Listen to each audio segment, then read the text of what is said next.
The Baltimore Ravens make their first move, big move of the 2025 offseason, and that is finally re-signing Ronnie Stanley. We talk about what it means for the Ravens, their offensive line, and what comes next. All that and more coming up next here on Locked On Ravens.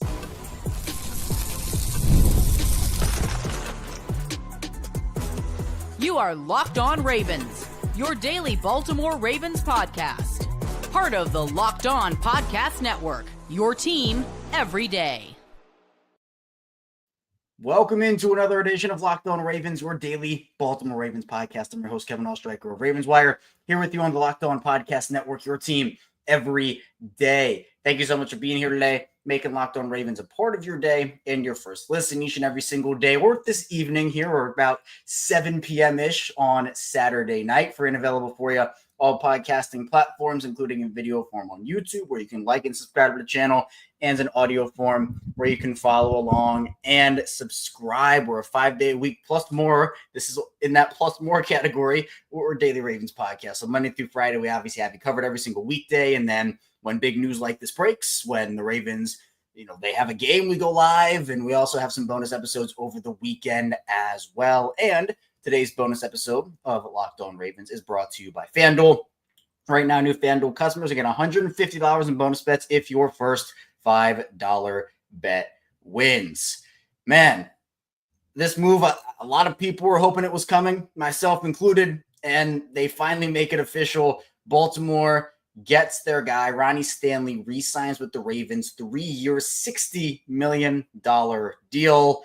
Almost to free agency eve, but Baltimore gets the job done. So here we are, we're reacting. You can tell this is actually green screen, Kevin, right here. This actually has only happened maybe it's 2 other times in Locked On Ravens history. I'm obviously not in Baltimore right now. I'm down in Sarasota covering some Orioles for spring training. But obviously, we had to come on and talk about this. So one of the other times I was green screen, Kevin, was down in Florida. And then another time my place didn't have power for a week, so we had to improvise. But when the Ravens call and the Ravens have news, we talk about it on Locked On Ravens. And me personally, I'm really excited that the Ravens ended up doing this. And especially before free agency hit. And we're going to dive into all that. We'll talk about them actually re-signing Ronnie Stanley, the deal itself. We'll also talk about the outlook of Baltimore and just their offensive line in general. And then what's next? Because, again, there's a lot more to come for the Ravens, at least hopefully.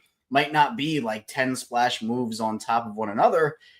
But I think that, again, if this is one of, I said 2 big moves. That's what I've been saying on the show. If this is one of their 2 big moves this offseason, I'm all for that. And that obviously not including the draft. So appreciate everybody here for tuning in. Be sure to tell me in the chat and the live comments where you're tuning in from. Obviously, I said I'm down here in Sarasota. So wherever you are tuning in, I'd love to hear it.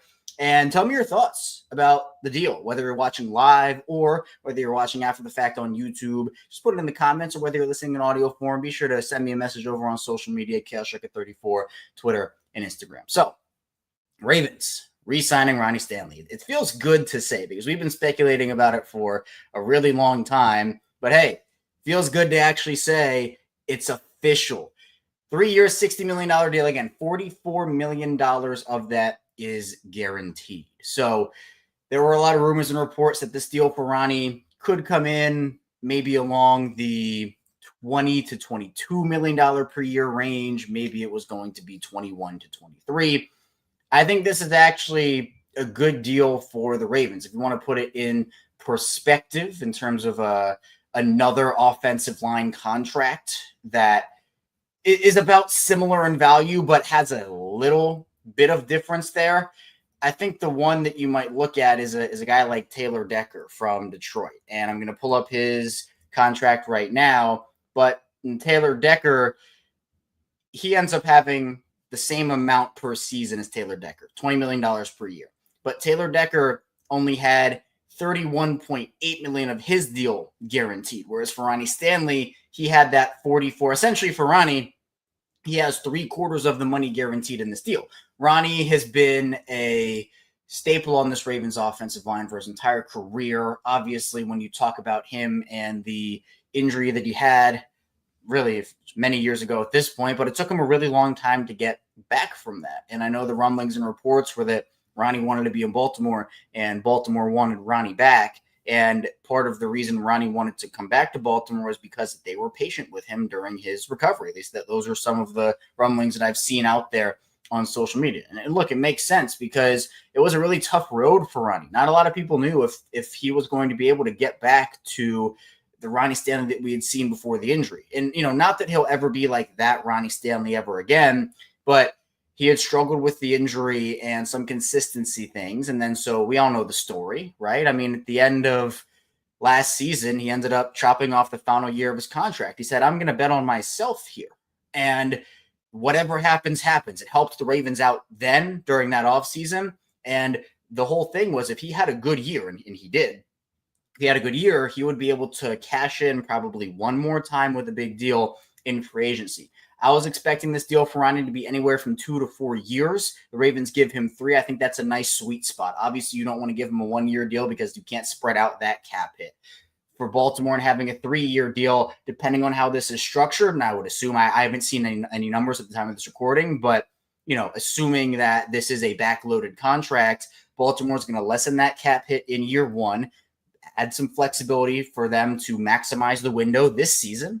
And then that number will probably jump up, and then there might be an out after 2 years. So what I would assume this is it's a 3-year deal on paper, but it probably is a 2-year deal in principle. That's what I would assume. Now, again, when the numbers come out, we can revisit that conversation, but that's just my that's my initial thought. And again, if we're live here, so if anybody sees any numbers, be sure to put it in the chat. I'm trying to peruse through social media as we continue to figure out what's going on here with this Ravens offensive line. But I think this was a necessary move for the Ravens. If you've been listening to me here on the show for the past handful of weeks now, as we've kind of dissected what the Ravens should do this offseason, we had talked a lot about how Ronnie was vital to this offensive line. And it's not like Ronnie isn't replaceable, but you look at the options out there in free agency right now, there was no one better than Ronnie. And if he were to hit free agency, let's say this didn't happen and we get to Monday at 12 p.m., right? The legal tampering period starts then. We get to Monday at 12 p.m. and all of a sudden Ronnie's out there. You have teams like the Patriots who are going to start to swarm in, maybe the Commanders, the Chiefs obviously were a team that was mentioned as well. This deal in principle is a discount for the Ravens. Not in terms of like, oh, he gave up so much money to stay in Baltimore, but maybe he actually kind of did. I mean, the Patriots have over $120 million in cap space, and they could have easily said, hey, Ronnie, we really want you. And by really want you, we're going to give you a 5-year deal, $25 million per season. They could have done that. And that would have been an overpay, but both in years and in money. But I think this is a sweet spot for the Ravens because he has the ability now to, one, obviously stay with the team that drafted him and, continue his legacy in Baltimore. But two, one of the big things, and I put this out on social media and I've talked about it here as well, he is the veteran in that room. He is the absolute veteran in that room because, you talk about how the Ravens lost 3 starters, 3 vets last offseason. John Simpson, Morgan Moses, Kevin Zeitler. It was a very veteran-heavy line for them 2 years ago in 2023. But Ronnie Stanley, because with Patrick McCary, look, this probably shuts the door on Patrick McCary. I do want to say that too. This probably shuts the door. I would have figured if Ronnie had left, the Ravens would have made more of a push to re-sign Patrick McCary here. But, I mean, I guess I'm not completely shutting it just, okay, you're done, he's gone, because there's always a chance. But I assume that Patrick McCary is going to want starter money, and I personally don't think the Ravens should, pay Patrick McCary starter money. I feel like if they wanted to give him a 3-year, $20 million deal, I'm fine with that. But if you're talking 3 years, 30, that probably is a little too pricey for Baltimore now. I just think that for Baltimore now, you have a clear path ahead of you. Because if Ronnie had left, you now enter the draft with a hole at left tackle unless you try to sign one of those other free agents. And this, you almost feel pigeonholed in a way. What this does for the Ravens is even when you want to fast forward to the draft in about, less than 2 months now, the Ravens don't have to feel like, oh, well, we didn't re-sign Ronnie. There's a big hole at left tackle. Now we have to go out and try to find a tackle there. The Ravens now have that flexibility, which now gives them that option because where have the Ravens been so good? How have the Ravens and why have the Ravens been so good at the draft? Just in general. it's because they take best player available and they don't feel the need to be pigeonholed into those positions. I'm not saying they never have taken a need over the best player available. There's that and the other. Obviously, there are a bunch of different circumstances, but this signing, in my opinion, had to happen because of the veteran presence, because he was a top 5, even if you want to say top 10, like he was at least a top 10 free agent on the market for the entire league. And we started to see that interest get drummed up, right? Obviously the Patriots and the Chiefs and those teams that I mentioned earlier. But I'm telling you, the Ravens had a path to re-sign. And this is the guy that I think everybody out of the Ravens free agents that they have, this is the guy everybody wanted because, I mean, McCary's a great super sub offensive lineman. But again, as a starter, he had ups and downs, and it was pretty inconsistent for Patrick McCary last season. Brandon Stevens, I won't even go there because I know a lot of people had have some thoughts on Brandon Stevens, and obviously you know mine if you've been listening to the show. I don't believe the Ravens should re-sign him. Patrick Ricard feels like a no-brainer for Baltimore, but other than that, it's like, okay, who else? Ronnie was the big guy. Ronnie was the guy that everybody wanted back. And you look at Ronnie's stats. You look at what he was able to do last season, because that was the big question mark. That was part of the reason why Ronnie chopped off the year before the year started last season, because it's like, okay, if he can prove himself, that can be a big payday. He can cash in on that. And so for Ronnie, what he was able to do, look at the Ravens offensive line numbers. Jonas Schaefer, the Baltimore Banner, put this out here. On outside runs to the left and off tackle runs to the left, the Ravens easily led the NFL in yards and averaged almost 7 yards per carry per SIS Sports Info. The left side, because of Ronnie over there, and because, and there were a lot of different reasons. It's not just Ronnie, but obviously Ronnie being the anchor over there. Ronnie's known for his pass protection. Ronnie's known for protecting the blind side and having Lamar's back and all of that. But look, we can be honest about the situation too. Ronnie was a road grader this year. Shout out Cole Jackson and road graders too. But Ronnie was a road grader on the offensive line. And like I said earlier, I think it's unrealistic to expect Ronnie, especially, we can talk about Ronnie's age, right? We can talk about the fact that he's 30 right now. And when you dive into who he is, I mean, look, he's going to be 31 in just 10 days. He's almost 31 right now. With the injury and everything, finding the Ronnie Stanley of the past, it was never going to be, he was going to be that 100% Ronnie Stanley peak of his powers guy. But the Ravens don't need him to be that. He was about, 80%, 85% of that last season. There were some struggle moments for Ronnie last season. It wasn't all perfect, but he proved that he is still a high level, in my opinion, top 10 at least top 10 tackle. And the Ravens rewarded him. They saw that. I'm sure that his gesture to chop off last year of his deal did not go unnoticed either. And I'm really excited about how this offensive line is shaping up, because Ronnie was the big domino to fall, and now there are a lot of other options the Ravens can go down, a lot of paths the Ravens can go down in order to solidify this, because I do not think the Ravens are done. And this might not be a free agency thing. This could be a draft situation, but I think that the Ravens still have work to do, but the biggest domino has now fallen, and it was the most important one. Even if the Ravens go into next season with the offensive line as is, because Ronnie is there, I feel a lot more confident, as opposed to the Ravens having to maybe scramble to get somebody else in there and, have him try to pick up everything. So Ronnie back in Baltimore. We still have a lot to dive into here on Locked On Ravens, though. Coming up in the second part of the show, we're going to talk about how the Ravens offensive line looks right now and how they could address it, because while Ronnie is back, those guard positions, those are the next conversations to be had. So be sure to stay tuned. We have plenty coming your way on Locked On Ravens. First, the show is brought to you by FanDuel. And when the game tips off, the NBA action is just getting started. There's no better place to get internet than FanDuel, America's #1 sportsbook. With FanDuel, you can place live bets throughout the game. So even if you miss the opening tip-off or want to bet on a fourth quarter comeback, you can stay in the action. If you're looking for a bigger payout, you can even combine your live bets into a same-game parlay. I love using FanDuel's live betting feature because it keeps every moment of the game exciting. Whether I'm backing my team for a late game rally or picking a player to hit a clutch 3, I never feel like I missed my chance. Plus, the app is easy to use, and when you win, you get paid instantly. Right now, new FanDuel customers get $150 in bonus bets if your first $5 bet wins. Just visit FanDuel.com to join today. That's FanDuel.com for your shot at $150 in bonus bets. Make every moment more with FanDuel, the official sports betting partner of the NBA. Back on Locked On Ravens, Kevin Oestreicher, a little Saturday night live here. The Ravens re-signed Ronnie Stanley. Certainly a reason for celebration. I think this was the move that everybody in Baltimore wanted. And of course, here on Locked On Ravens, we talk about those moves. Again, appreciate everybody for being here.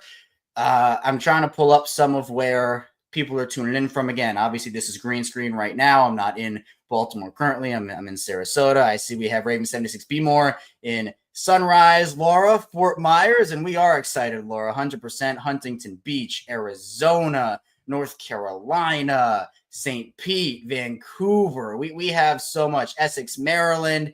So many people. Really appreciate all the support here on Locked On Ravens. Again, 5 days a week plus more. And if you have a friend or a family member who likes Ravens content, who wants to stay up to date on the team, be sure to send them over here my way on Locked On Ravens. We do 5 days a week of content plus more, and really excited to continue diving into the offseason, especially now that Ronnie Stanley is back in the fold. But the way the Ravens offensive line absolutely looks right now, this is just the projected offensive line. Let's just run through it left to right.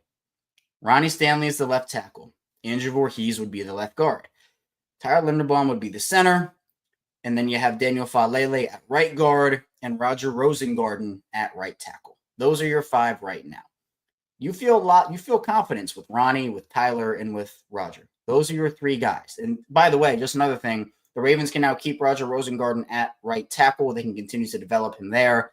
And while he does have the ability to flip back over to the left side, I think that it's good to just keep Roger over there for now, get him that consistency. But I think we do have to have a conversation about the left guard and right guard spots, because it feels like the Ravens are going to give the guys on the roster right now a chance, right? It feels like they're going to get a shot, because Falele, while he had plenty of downs and plenty of ups in 2024, it was definitely a mixed bag for Daniel Falele. I think the Ravens liked what they saw. And, me personally, I think that they should try to get more competition in there. I wouldn't just hand that job over to Daniel Falele, and I don't think they necessarily will.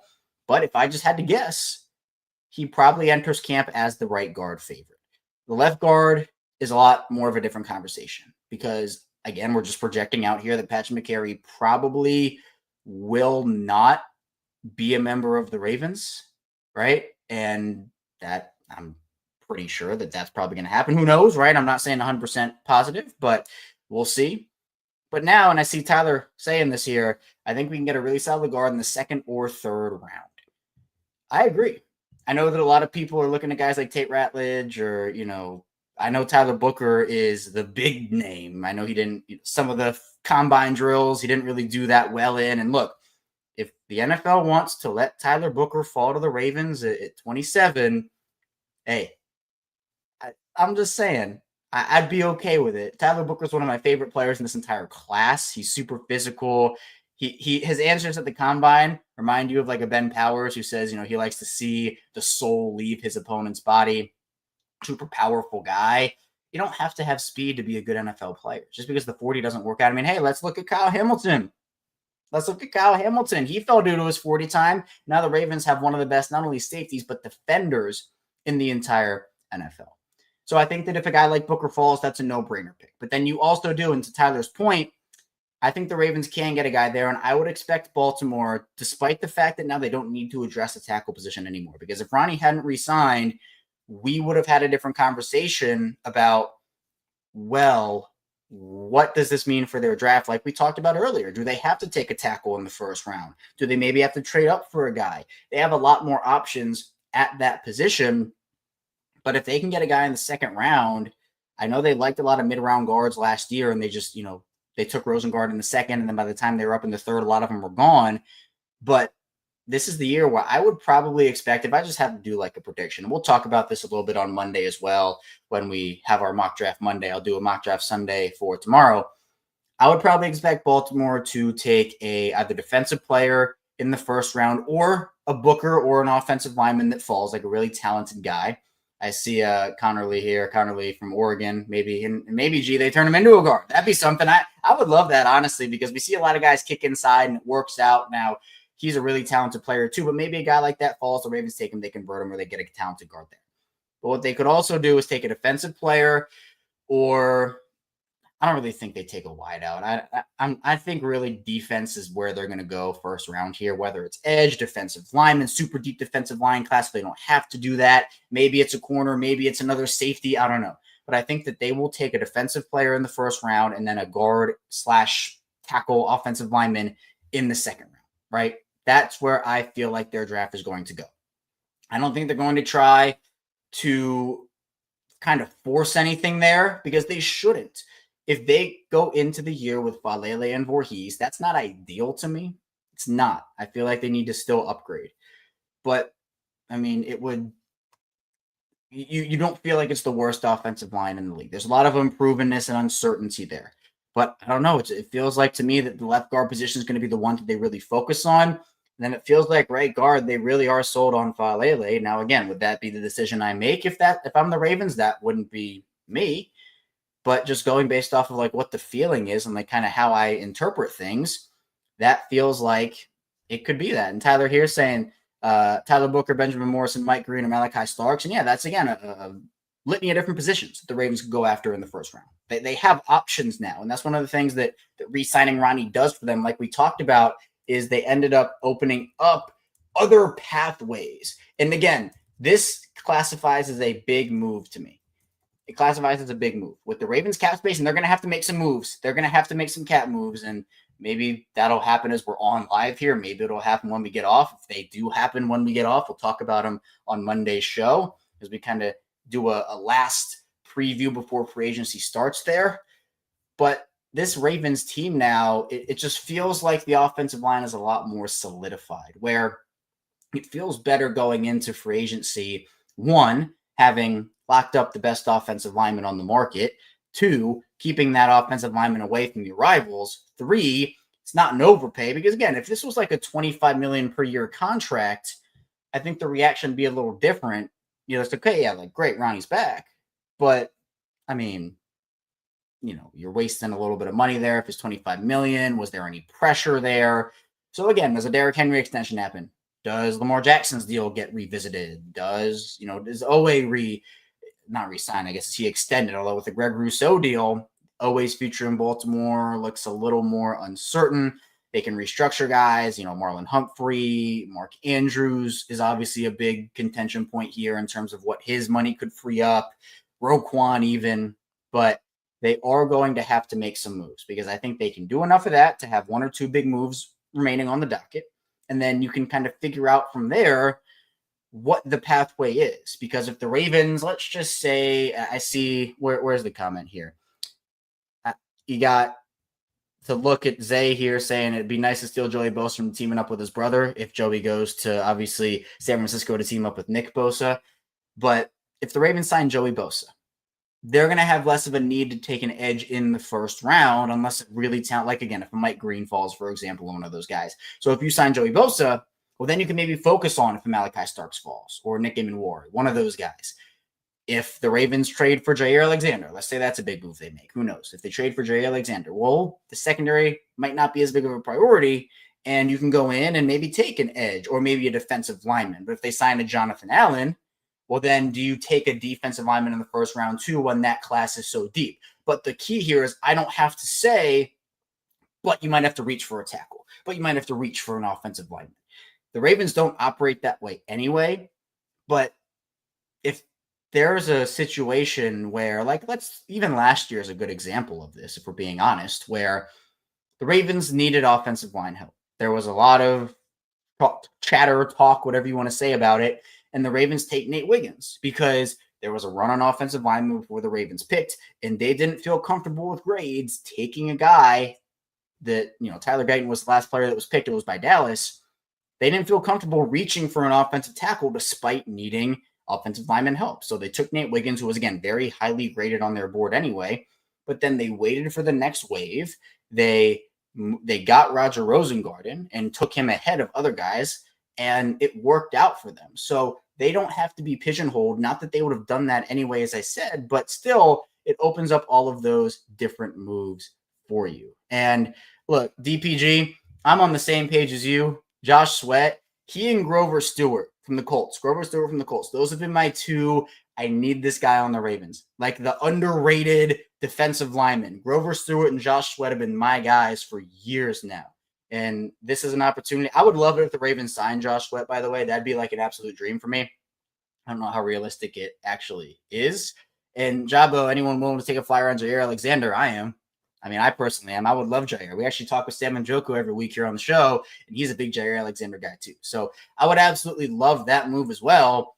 But there are a lot of other pathways the Ravens could take to. So coming up in the final part of the show, we're going to be diving in to other players the Ravens could sign, what comes next for them, because it's not just on the defensive side of the ball. Wide receiver is still a conversation. Obviously, the offensive line we've talked a lot about, but what could they do it like backup quarterback? Or are they going to be interested in a running back? There are other positions to talk about. Stay tuned. Plenty coming your way on Locked On Ravens. Back here at Locked On Ravens, Kevin Oestreicher still here with you. A nice little weekend episode. Hopefully everybody's enjoying their weekend. Still have Sunday to go, so not totally over yet. And then once Monday hits, 12 p.m., legal tampering period, right? Really big deal.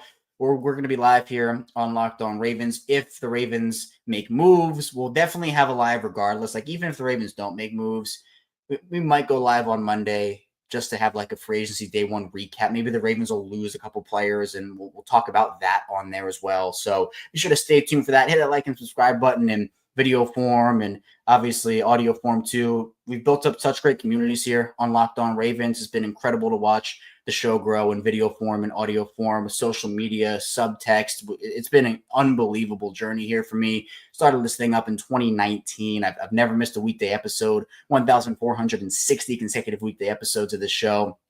Obviously, we've added on the live components. Video came a couple years after audio form, and really appreciative. And Laura, appreciate you as always too. Hit that like and subscribe button. That's always the message here on Locked On Ravens. Plus, tell a friend, tell a family member too. Let's talk about the wide receiver position for Baltimore here, because it's really interesting. With your offensive line, I wouldn't expect them to make another veteran offensive line move. Maybe like a Josh Jones. Maybe they re-sign a Josh Jones and maybe they try to kick him inside and put him in that competition. I don't know, but maybe that's their move. I'd expect the Ravens to kind of be done with offensive line moves until the draft. Maybe one smaller veteran guy. Wide receiver, I expect the Ravens to make a move there. And by move, this Ronnie move probably takes him out of the DK Metcalf sweepstakes, especially. Well, it'll depend on the numbers of the first year of the contract. And again, I don't think that we have those numbers on what the year-by-year split is. I'm trying to look right now, but yeah, I don't think we have that yet. I just know the $44 million guaranteed alongside the $60 million. But I think that if that number is low enough, like $60 million, let's say the first year cap hit is $4 million, $5 million, maybe even $7 million. That still gives the Ravens enough for at least one more big move, maybe even a big move and another medium move in there. And that's not including re-signing their own guys and the draft. I'm talking about trades or free agency signings, right? That's the big thing here. But wide receiver wise, you have Zay Flowers and you have Rashod Bateman. We talked about this. It was both for Thursday and for Friday's episodes of the show. The Ravens they need a wide receiver, but they don't need a pure number one guy as much anymore because you do have Zay Flowers and Rashod Bateman. Where yes, it'd be really awesome. Like I would love the Ravens to go get DK Metcalf. I would absolutely love that move. But I think that now with Ronnie being back, a lot of that money is probably going to go there. Plus, you have to think about the fact, too, that DK wants $30 million per season. And at the end of the day, that Ronnie contract is backloaded and the DK deal, you have to kind of figure out, okay, where's the money going to all fit in? Plus, Odafe Owe, Isaiah Likely, Travis Jones, Kyle Hamilton, Linderbaum. You have all these extensions, Zay Flowers coming down the pipeline there as well. Now, I want to say this. A lot of good wide receiver options, especially veterans. I think that the Ravens, and again, these are not prime guys anymore. At least most of them aren't. But I think players like DeAndre Hopkins, Keenan Allen, those guys would be fine. Stephon Diggs coming off of his injury, depending on where he is in his recovery, right? That's where I think Eric DeCosta, I'll say. It's where I think Eric DeCosta could really make a good move there because they're not going to cost as much as they would have. I see a lot of people saying Cooper Kupp as well. If he's cut, yeah, sure. Why not? Trade, not so much because of the money. But that's the thing where we talked about DeAndre Hopkins last year and even a couple of years ago before that. It's like, okay, if DeAndre he's a trade candidate, the Ravens is going to be harder for them to make that move because they have to commit more money and they have to give up draft capital. But if these guys are cut, then it's different because one, and even with free agency, they don't cost a comp pick, right? Comp pick, if they're cut, they don't cost that. And we know how much the Ravens love those comp picks. So here is my dream guy for the Ravens.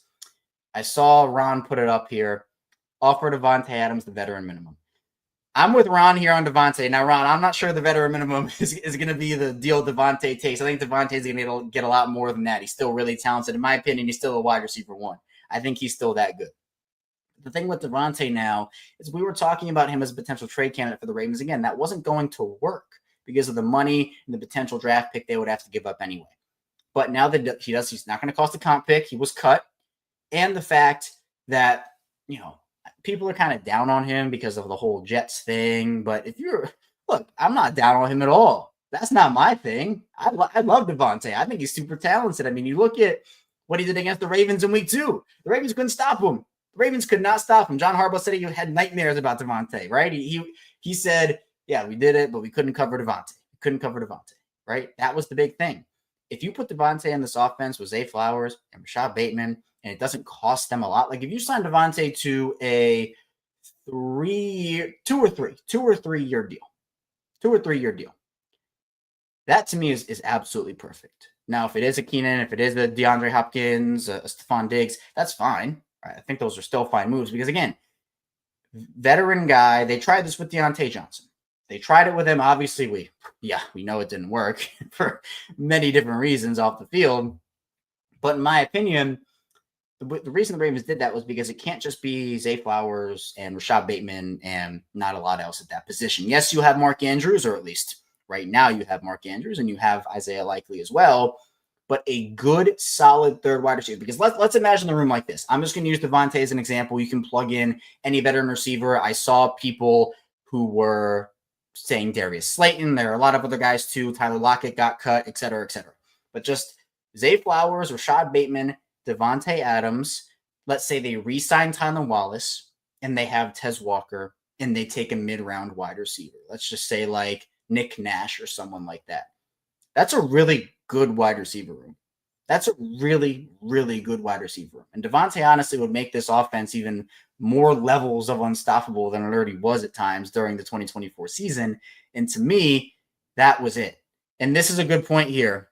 Joe, I do want to bring up Joe's comment. Hollywood's got $11 million guaranteed. Davante's getting the bag somewhere.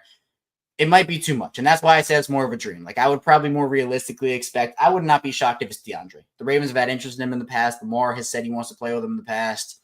I feel like DeAndre is a probably realistic option. Like if I had to give a prediction right now on this show, which vet wide receiver would the Ravens sign?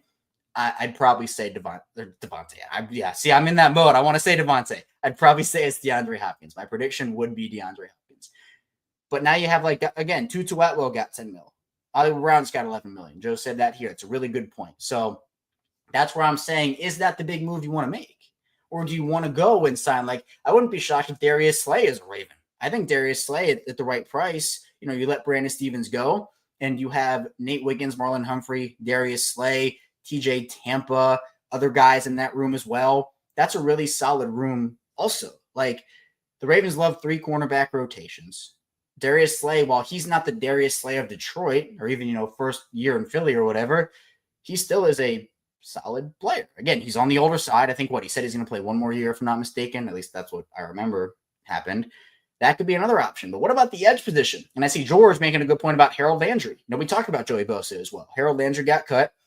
He's another guy. These guys aren't going to cause comp picks. And this is what we talked about during Thursday's episode and even obviously on yesterday's as well, where it's like all of a sudden this free agency approach for Baltimore is becoming more clear. And this isn't like straying from what they've done in the past, but there are a lot of options that have gotten cut. There are a lot of guys, a lot of good, solid veteran guys who maybe they're not at the peak of their powers, but they still are really good, solid players.